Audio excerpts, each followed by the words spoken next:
Good morning, grade 11. Welcome back with Miss Eva. We are study about biology.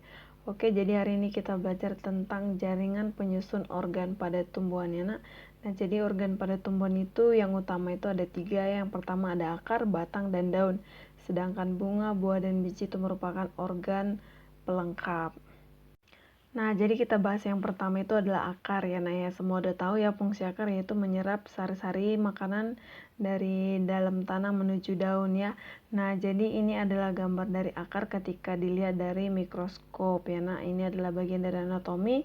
Terjadi 3 fase pada proses pertumbuhan dari akar. Yang pertama adalah zona pembelahan sel ya, kemudian ada zona pemanjangan sel dan ada zona pematangan sel.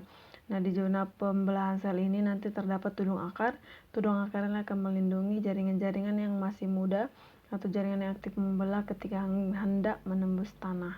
Nah, ini dia perbedaan dari akar monokotil dan akar dikotil ya. Nah, jadi akar dikotil itu floemnya lebih teratur ya.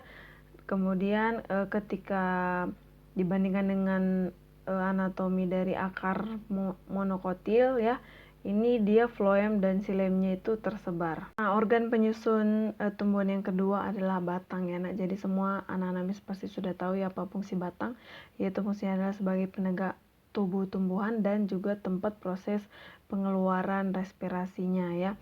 Nah, jadi berikut adalah perbedaan dari anatomi batang dikotil dan monokotil ya, nak. Jelas sekali yaitu bagian dari silem dan floemnya. Ketika kita lihat di bagian batang dikotil, silem dan floemnya teratur ya.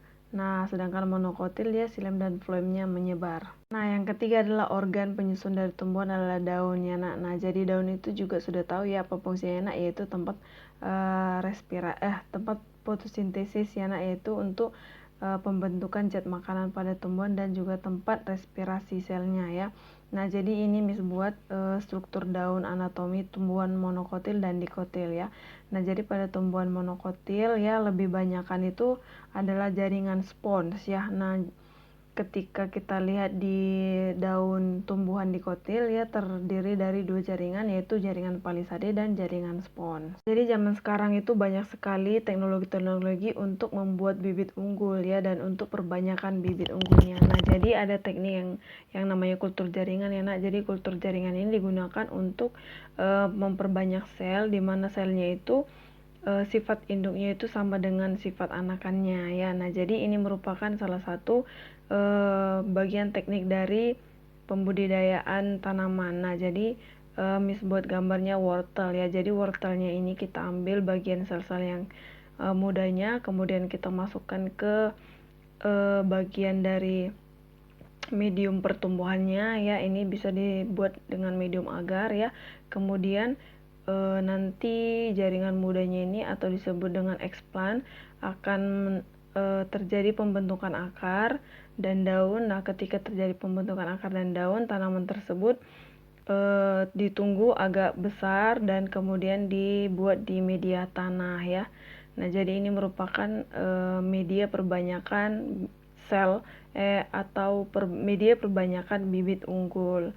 Nah, jadi tanaman yang mengalami kultur jaringan akan tahan terhadap penyakit, namun ada beberapa kekurangannya ya, nak ya. Nah, jadi kekurangannya ini dia harus dilakukan di tempat yang harus sesuai pH dan tidak bisa terkontaminasi dengan bakteri. Kenapa? Karena nanti medium pada pertumbuhan tanaman ini akan dirusak oleh bakteri dan tanaman tersebut akan mati. Nah, jadi misalnya kasih tugas buat kamu anak kelas 11 ya, nak ya. Jadi tolong kerjakan ini, tuliskan 5 kelebihan dan kekurangan dari teknik kultur jaringan ya. Miss tunggu hari ini dan jangan lupa dibuat nama, kelas, dan tanggal pelajarannya dan langsung kirim ke WhatsApp Miss. Oke, anak. Jadi sekian materi yang Miss sampaikan. Sampai jumpa di materi selanjutnya, yaitu kita bahas mengenai jaringan pada hewan. See you next time.